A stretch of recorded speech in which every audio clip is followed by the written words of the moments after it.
আসসালামু আলাইকুম। কেমন আছেন সবাই? আমি আফরিন শিউলি। আজও চলে এসেছি নতুন একটি ভিডিও নিয়ে। তো চলুন কথা না বাড়িয়ে ভিডিওটা শুরু করা যাক।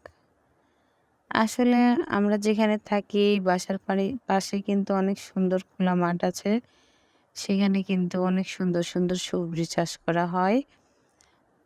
সেখানে ধানও চাষ করে।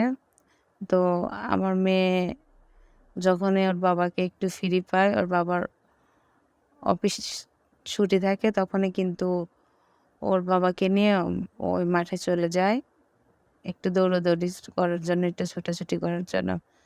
তো যাই হোক আজকেও গিয়েছিল। তো যাওয়ার পরে ওখান মানে গরমে অনেক ক্লান্ত হয়ে গিয়েছিল। গরম থেকে আসার পরে বলতেছিল, মাম্মাম অনেক গরম, তো ঠান্ডা কিছু বানিয়ে দাও। তো এখন ভাবলাম ক্ষীর বানানো যায়, তাই ওর জন্য কিন্তু আমি একটু লাচ্ছি বানিয়েছিলাম। তো চলুন আমি কিভাবে লাচ্ছি বানিয়েছি সেটা আপনাদের সাথে শেয়ার করি।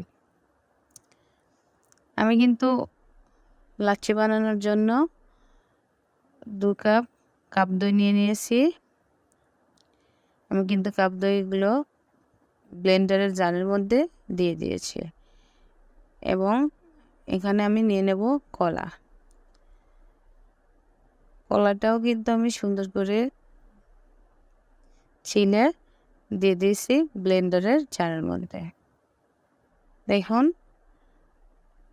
তারপরে আমি এটা এখানে দিয়ে দিয়েছি একটা গুঁড়োর দুধ 1 প্যাকেট দিয়ে দিয়েছি আগে থেকে জাল করে ঠান্ডা করে রাখা তরল দুধ দিয়ে এখন আমি ব্লেন্ড করে নেব। দেখুন, ও আচ্ছা, আমি কিন্তু আবার চিনি দিতে ভুলে গিয়েছিলাম, তাই কিন্তু পরবর্তীতে আবার চিনি দিয়ে দিচ্ছি। এখন আমি সুন্দর করে ব্লেন্ড করে নেব। আসলে লাচ্ছি কিন্তু অনেক মজাদার একটি খাবার, যদি একটা তরল খাবার এটা, কিন্তু গরম থেকে আসলে ঠান্ডা ঠান্ডা লাচ্ছি খেলে তো অনেক মজা লাগে।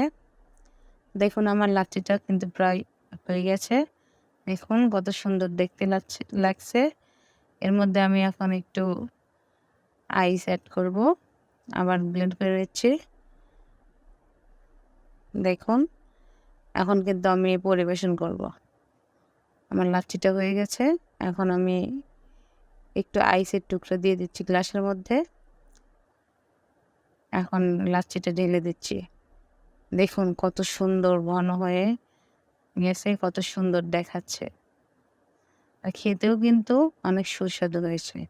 তো আজ আর নয়, ভালো থাকবেন সবাই, আর আমার ভিডিওটা বেশি বেশি শেয়ার করবেন। আসসালামু আলাইকুম।